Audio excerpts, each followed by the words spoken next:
तो देखते हैं क्वेश्चन नंबर 10 क्या कह रहा है। क्वेश्चन नंबर 10 है, बाय सेलिंग 130 कैसेट, 130 कैसेट को बेचने पर a man gain an amount equal to the selling price of 5 cassette. एक आदमी को 5 कैसेट बेचने के बराबर गेन हुआ है। आई बात समझ में? तो क्या फाइंड करना है? Find the gain percent. Okay, तो गेन हुआ है तो उसका गेन परसेंट हमें फाइंड करना है। फिर से समझते हैं क्वेश्चन को। 130 कैसेट को बेचने पर एक आदमी को 5 कैसेट बेचने के बराबर गेन हुआ है। ओके ना, सिंपल क्वेश्चन है। चलिए इसे भी सॉल्व करके देखते हैं। तो क्या लेंगे हम? एस पी ऑफ, ये लेट है, let S P of 1 cassettes, S P of 1 cassettes क्या मान लिया? एक्स मान लिया, यानी 1 कैसेट का जो सेलिंग प्राइस है वो एक्स हो गया।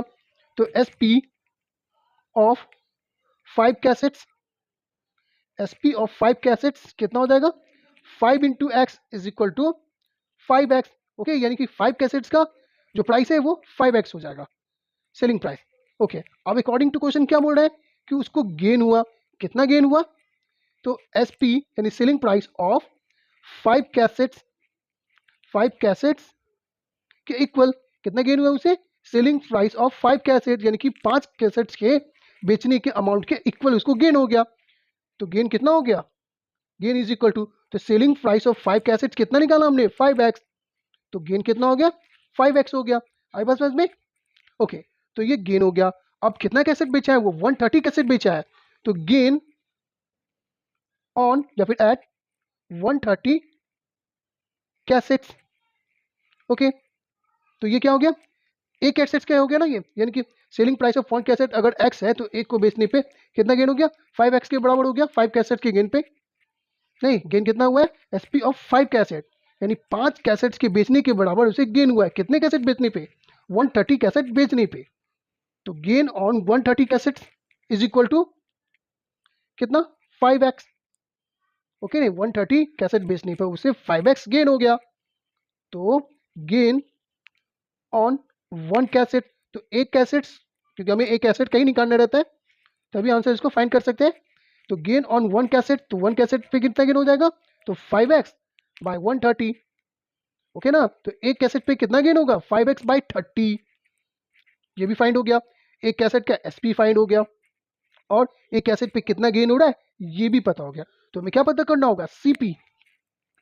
ओके, तो जब हमें एसपी पता हो और कितना गेन हुआ है ये भी पता है, तो सीपी कैसे फाइंड करते हैं? तो सेलिंग प्राइस में से अगर गेन को माइनस कर दें तो सीपी फाइंड हो जाएगा।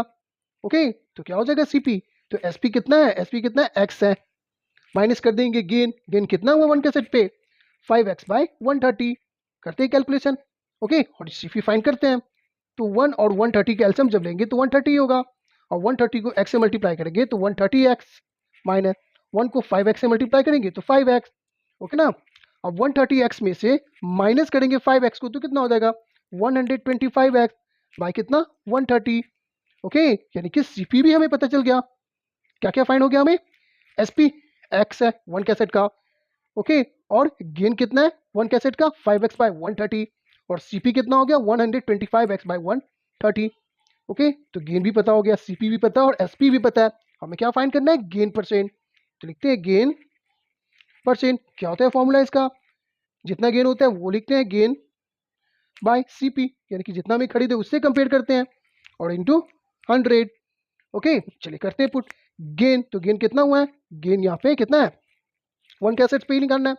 तो 1 कैसेट का गेन है 5x बाई 130, और ये बाई। ओके, और सीपी यानी कॉस्ट प्राइस, तो कॉस्ट प्राइस कितना है? क्या निकला कॉस्ट प्राइस? ये 100, यानी 1 कैसेट का ही, तो 125x बाई 130, ये हो गया सीपी, और इंटू 100। ओके, अब क्या करते हैं? नेक्स्ट स्टेप है 5x बाई 130, ये डिवाइड है तो क्या हो जाएगा? इंटू, यानी कि इससे मल्टीप्लाई करना है किसको? तो इसके रेसिप्रोकल से, मीन्स कि ये उलट जाएगा। तो ये 130 ऊपर जाएगा और 125 नीचे आ गया, और इंटू 100 एज इट। अब करते हैं कैलकुलेशन इसे।